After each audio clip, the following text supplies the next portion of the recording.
No, I swear I'm a Caucasian. No, I am not an Arab. You're not an Arab, huh? I'm a Caucasian, and it's Caucasian? an You're a Caucasian? yes, Caucasian? Caucasian in the Caucasian mountain. Ah, Caucasian. Okay. It's not good to be a Caucasian, but all right. Anyways, Uh, so you're claiming you claiming you were a Muslim before. yes, for 5 years ago. But I'm very happy to be an ex-Muslim. You're very happy to be an ex-Muslim, huh? Yes, yes, yes, yes. I can see the Um, happiness on your face. It's lighting up the screen. So yes, can you tell me what did you do when you accepted Islam?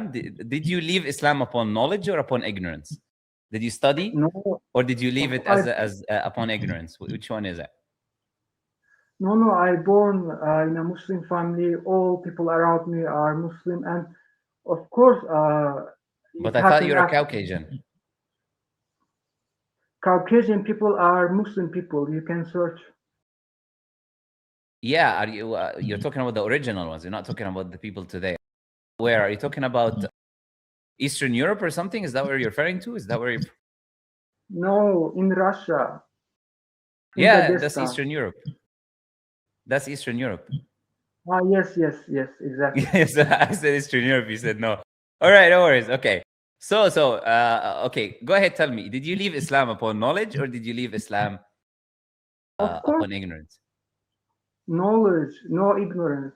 I I read the Quran, and after reading it, I left Islam, and I am very happy. And I That's just it. So you want just read the Quran. You just read the Quran. That's it. You didn't study anything else. no, of course, I read about the Hadith So you or the studied rules Islam, of right?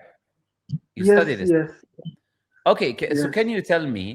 So can you tell me what books have you read when it comes to Mustalah al-Hadith or Ilm al-Rijal? Which books have you read? Uh, the Quran, the Musfah. Musfah? You read the Musfah. Yeah, yes. I read the Mushaf. You read the Muhfaz? No, the Quran written in the book itself. Uh-huh. Uh-huh. Uh-huh. Yeah, what is it called again? Musfah. You know this Musfah. word? The Musfah. Okay.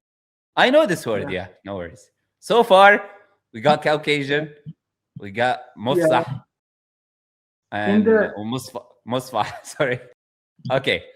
It in sounds the like a great start. Uh-huh. Tell me in more. in the 17th century, Arab Mm-hmm. people came to Caucasia to spread the Islam with violence. Mm-hmm. That's why they are different. With Okay. jihad. Um, The bad Arabs went to Caucasia, yeah? yeah, yeah, yeah, yeah, yeah. Mm, Exactly. exactly. And what's that Yeah. got to do with Islam being true or not true? It's a religion of ignorance. You know, Islam is a religion of ignorance, right? all religions created by people. Yeah. 1 second. I'm just trying to understand. Islam is the religion of ignorance. That's what you said. Yes, yeah. So can you tell me what was the first verse that was revealed in the Quran? I can. Yeah. It when it was in Surah Nisa 34. Like Oh, really? page. الرجال قوامون على النساء بما فضل الله بعضهم على بعض was the first verse to be revealed? I don't know the Arabic language. I mean, it Yeah, says that you I can. just read to you. I just read to you the beginning of the verse, and this was not the first verse that was revealed. Where did you get this from? If you want to discuss, can I just tell you there's some mistakes in the Quran? No, before you tell me some mistakes in the Quran, I'm just trying to first answer the point that you made about the Islam being a religion of ignorance. If Islam is a religion of ignorance, if Islam is a religion of ignorance and you're mocking the Muslims by saying that we're following a religion of ignorance, we must be idiots if we're following a religion of ignorance. So the question is, what was the first? You said you've been Muslim for 5 years, man, or you're born in a Muslim family. You don't know the first verse that was revealed in the Quran? Really?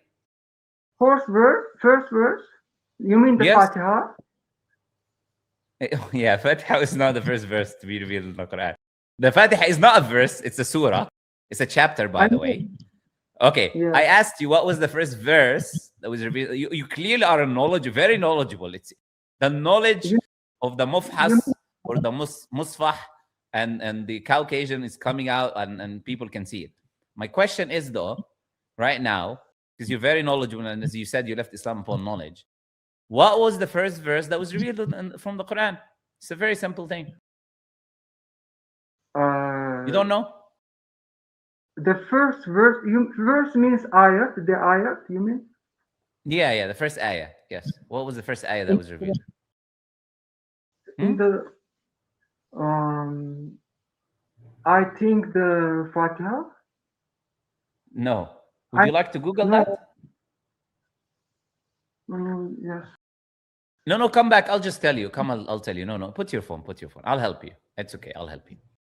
The first verse that was revealed in the Quran is Iqra. Do you know what Iqra means? No. Iqra means read and recite.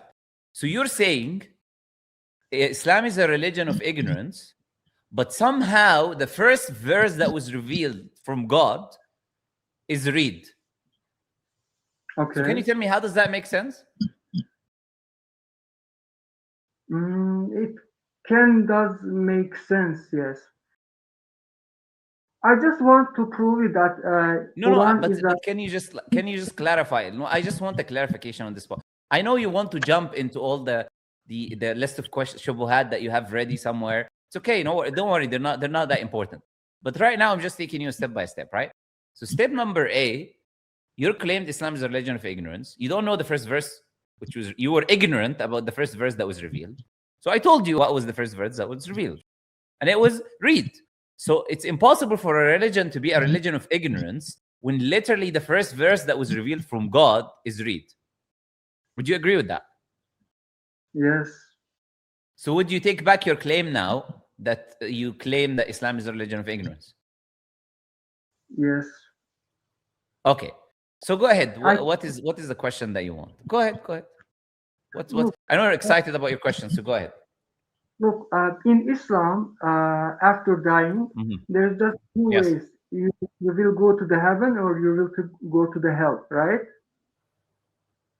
Yeah, after you die, you either go to heaven or hellfire, yes. But I say that all religions created by people. God, I do believe in that. I'm not an... Sure, what's your proof? What's your proof that religion is... What is your proof that religion is created by people? Just I read the Holy Book Quran, and like there are so many mistakes, and there are so many like repeating the same ayah for many times. Also, there are so many ayats opposite to the science. Yeah, that you haven't shown any examples. First, you haven't shown any proof for what you're claiming. Number two, you said all religions are man-made, and you need to provide evidence for that. You cannot just make a claim about every religion and then say, "Oh, I think this about the Quran, therefore every religion is wrong." You have to prove every single individual religion is man-made if you make that claim. Yeah, for example, like I look to nature, I can feel that we are also animals, and we are just natural beings. Like what's that got to do with what we're talking about? Like when people are starting to exist on Earth, like by evolution, we couldn't speak, and then after some years, people didn't start to exist by evolution. That's false. Okay, according to you, it's false, but it's the yeah. But first, can you admit that you don't have proof for this claim that every religion is man-made? Can you admit this first? I'm gonna try to explain to you. You gotta show. You're trying to explain why every religion is man-made. That's what you're doing now. Because God didn't say any religion. We humans are animals. How do you know what God? I'm sorry, you're an animal, but don't call me an animal. You can call yourself an animal, okay? You're an animal. You want to be an animal. Wait. You want to be an animal. It's okay. But me and the thousands of Muslims watching, we respect ourselves. We don't call ourselves animals. You can be the animal all you want, but don't refer to. Wait. With all due respect, don't refer to me as an animal. I didn't insult you. I don't refer to me as an animal. Okay, so you consider yourself an animal. Okay, no worries. As an animal, do you have proof that all religions are man-made? I have to prove that Islam is created by Muhammad. Okay, so we'll get to that, but then first admit you don't have proof for every religion is man-made, because I'm pretty much sure that you haven't read the Bible, you haven't read the Bhagavad Gita, you haven't read the Vedas. I'm pretty sure you haven't read any of these scriptures. So I don't think you should be making that claim. I have read a little bit about the Bible, also Bhagavad Gita, and among the. Oh, really? You read? I didn't say a little bit. I said, have you read these scriptures? Should I ask you about them then? If you read them? Not all of them. But okay. Like, so if you haven't read something, you agree you shouldn't say that something is man-made if you haven't even read it. I think that's fair, right? Not totally that I read. I like a little bit, but I read all. Yes. The things. Yes. But I'm saying you cannot say a religion is man-made if you haven't read the book yet, right? I mean, when I look at the nature, I can tell that I can feel that all religions created by people. I mean, but the fact, your feelings are not facts, my friend. You can look at all nature day and night. Just because you feel that religion is man-made doesn't make it man-made, okay? Sometimes I feel like drinking coffee, and sometimes I feel like drinking tea, Okay. It's just a feeling, It doesn't make tea coffee and coffee tea. So now go ahead and tell me, what's your proof? You said you have proof that Prophet Muhammad created Islam or something, or created the religion of Islam or something. Yeah, what's your proof? Yeah, so the Quran is the word of Allah. So there must be no mistake. So there must be what? No mistake. Yes, there's no mistakes. What do you mean by a mistake first? Why is a mistake? Define a mistake. I found so many mistakes in the Quran. Yeah, what do you mean by a mistake? What's a mistake? How can I tell you the definition of mistake? Like, there are so many opposite things in the Quran. You mean a contradiction? It's called a contradiction. Okay, my English is not very well. Yeah, that's fine. Okay, the Quran. If you mean a contradiction, yeah, Quran doesn't have contradictions. But anyways, go ahead. Yeah, it's the word of Allah, therefore it doesn't have contradictions. Okay, yes, I agree. You can read the Surah Anbiya. Okay. Ayah 30. It says all. Ayah what? Ayah number 30. Yes, 30. يرى الذين كفروا أن السماوات والأرض كانتا رتقا ففتقناهما وجعلنا من الماء كل شيء حي. Didn't the disbelievers see that the heavens and the earth? This is the verse that you're talking about, right? Yes. Do you not know the verse? You just quoted the number. I know very well. Just 1 second, please. 1 second. Yeah, it says, didn't the disbelievers see that the heavens and earth were joined together and then they will split asunder? And we've made from water every living thing. This is the verse that you're talking about. Yeah, exactly. It says that we created all the living things from water. Sure. So it says we created all the living things from the water, right? Not right, but go ahead. Continue and then I'll explain to you how you're wrong. Yes. But it says we created all the living things from the I know what water. I know. I just said it to you in Arabic, right? So I know what it says. But go ahead and continue. Tell me what's the problem. Yes. So where is the contradiction? Oh, by the way, are you Arab? Yeah, I am Arab. Yeah. Oh, okay. So my ancestors went to Caucasia. Anyways, sorry. Go ahead. Yeah. Nice to meet you, my friend. Go ahead and tell me what is the contradiction? We see the verse now. What's the contradiction? But in the Quran, the first human being created from the ground. What is it called? The soil. Also, the genes created from wait 1 second. What is created from what? From soil? What? First human, Adam, Yeah, you realize it was mud, and you realize that mud is a mixture of water and soil, right? Yes, but also. Okay, so wait. So number one is a mistake. So let's move from Adam now. Okay, so Adam is okay. What else do you want to show us? Yes. So also the genes created from the fire, the angels created from the nur. All right, from the light. So now, okay, so now you're saying there's a contradiction in the Quran, right? Because of this. Also, now let me ask you. Before also, wait. Listen, I already agree with you. I'm 100% agree with you. I don't have a problem.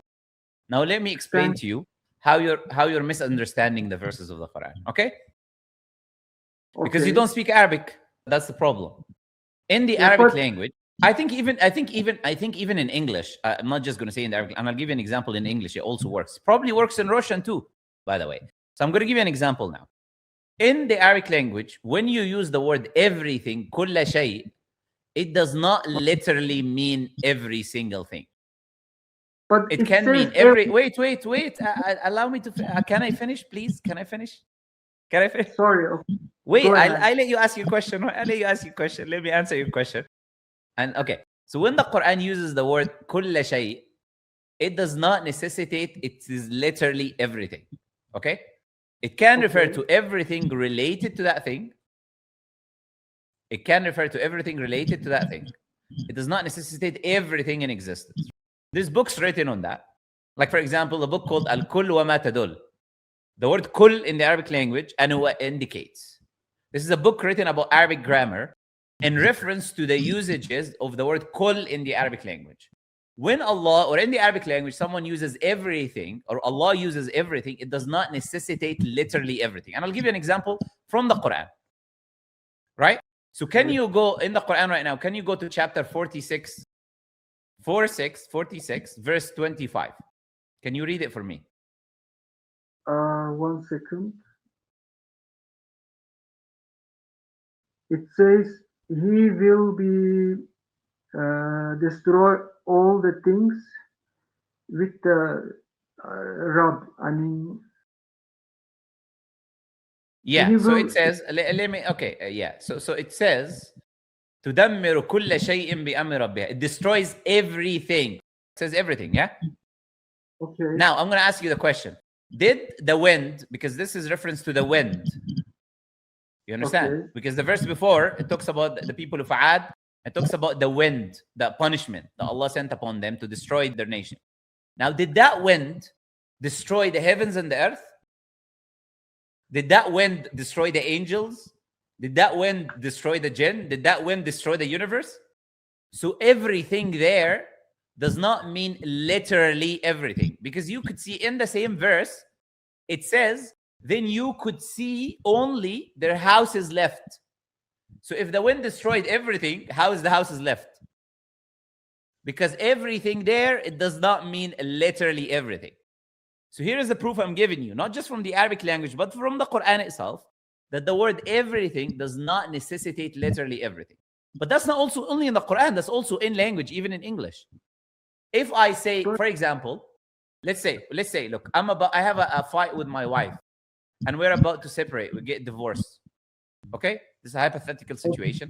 Let's say I have a wife and we're about to separate. So I say to her, how can you leave me? I gave you everything. Of course, I didn't give her everything. I didn't give her all my money. I didn't give her all my belongings. What I mean by everything is I did so much good things for her, right? The word everything, even in English or in Russian, you have the same expression, I'm pretty sure, that you would say everything. I did everything for you. I gave you everything. This is everything I have. It doesn't mean literally everything. Okay? So the Quran is crystal clear. And I gave you a verse, and I can give you more verses, by the way. This is one example.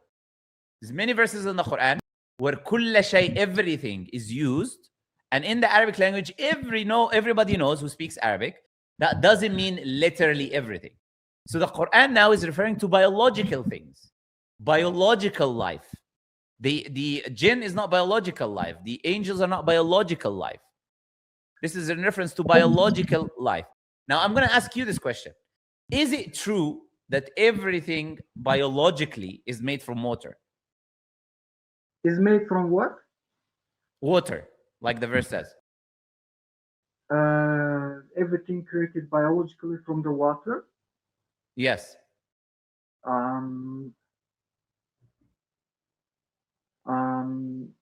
Yes. Yes. So cells are around 60 to 70%, let's say, or so water. Cells, to function, to live, 60 to 70% water. You have, that's why they try and go and find water on Mars. Yeah, they say we want to go and live on Mars. They're trying to find water there because you can't have life without water. So now, can you tell me, how does the Prophet Muhammad know 1,400 years ago that these living beings, living here is living to referring to biological life? How can Prophet Muhammad know that these living biological beings are made from water? How can he know that? Oh Did my he have God. a microscope? What are you, I mean, how can I say, contacting these two things, like water and like the cells? It's not a fair, bro. The verse refers to living beings, and living beings is biological beings, literally. It means living creatures. But why only by? I'm not connecting things. That's what the verse is referring to. Why? Okay, I'll answer you. I'll answer you why. Because the exceptions, like the jinn and the angels, the exceptions are already mentioned. So the Prophet already told us the angels are created from light. He already told us, the Quran already tells us jinn created from fire. So Allah already explains to us these are exceptions from the rule. Okay? So the general rule now includes the other things that are not from the exceptions. So I did not take them out from the rule. Allah told us that they are not included in this verse because He mentioned in other places that they're created from other sources. Now let's come back to living beings, which we can observe.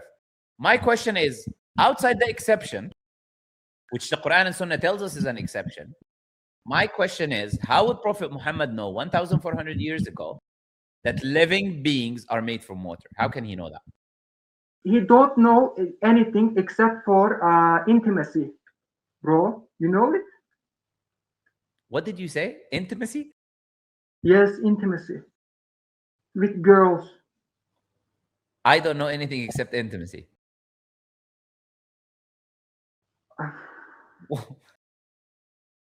I don't know anything except, are you saying I don't know anything except intimacy? No, I mean, no, not you. I mean, I'm saying the Rasulullah. Rasulullah is better than you and your entire lineage. So show some respect before I kick you from the stream.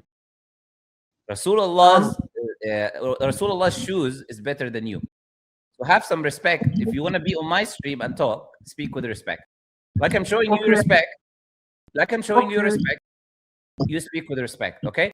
Now, you didn't answer my question that I asked you, and you went to insults to show everybody that you are intellectually bankrupt. You don't have an answer to the question.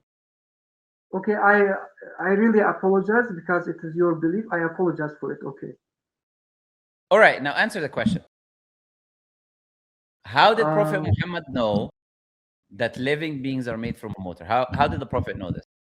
But, bro, where does it say that it is talking about? It says living beings. It says living beings are made from water. Are biological beings living beings? Are they living? But all the genes, the angels are also living things. Did I already explain to you that they are exceptions from the rule? Because the word everything doesn't mean everything. And the exceptions are already mentioned in the Quran and Sunnah. Did I already explain this or no? Okay. I'm gonna give you a last chance. I'm gonna ask you again. How does Prophet Muhammad know that living beings are created from water? How? But you are contacting these things to evolution because evolution says that I'm not talking about evolution. I'm talking about biological life. It has nothing to do with evolution right now. We're talking about biological life, with or without evolution. It's not related. So it means that every living thing created from the water, according to the Quran. How did Prophet Muhammad know this? That biological beings are created from water? I don't know. You do not know? Okay. So he didn't have a microscope, so he couldn't look at the cells and see that cells are made from water. He didn't have the advanced technology. So since you don't have an answer for that question, then you're clearly you showed right now there's no contradiction in the Quran, and the ignorance is not in the religion of Islam, but in your understanding in this case. Now I'm going to ask you a last question before I let you go. Now the question I'm going to ask you is this: you claim that you're very happy since you left Islam, right? Yes, I am. It was the best decision of my entire life. Living Islam, sure, the best decision. Leaving Islam was the best decision in your life. So why are you coming on the stream to talk about Islam if it was the best decision in your life? Because I want to talk about, you are spreading Islam. It's a religion of terrorism, and I just want to save the world. You're the one with the mask. You're the one with the mask. It's not me. So I think the religion of tea is your religion. But again, why, if you left something that is bad, do you talk about it every day? You left it 5 years ago. You know, if you ever have a girlfriend, if you leave your girlfriend, your girlfriend leaves you, she's not going to be talking about you 5 years later because you're an ex now. You already left it. When you leave something, you leave it in the past. So when you leave something and you're happy and you're fulfilled, you look to the future. You know, you look to good things. You look to beautiful things. You do not be like, you know what, I'm going to focus on something that I left. The only reason you do that is because in reality, you're not happy. You're just pretending to be. And in reality, you know deep down that you're wrong. And you're afraid when you die what's going to happen to you. That is the only reason you're still stuck to the religion of Islam. And you keep asking questions about the religion of Islam. Because you know it's the truth. There's a real reason you're stuck to this religion. Anyways, I think I gave you more than enough time now. But there's no need for me to give you any more. No, I don't need to. You already asked your question. Like, what? I mean, we're not going to keep going in the circle of responding to these questions, which are very intelligent. So I wish you the best in your life. I ask Allah to guide you to the truth. And I ask you to use your intellect a little bit more, you know? Just use the intellect a little bit more. Don't be a person who's so uneducated. And now he's flipping me off. Anyways, you gave us some interesting display of two things.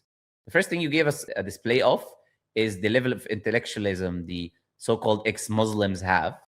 And the second thing that you gave us a display of the wisdom behind the rulings of apostasy laws in Islam.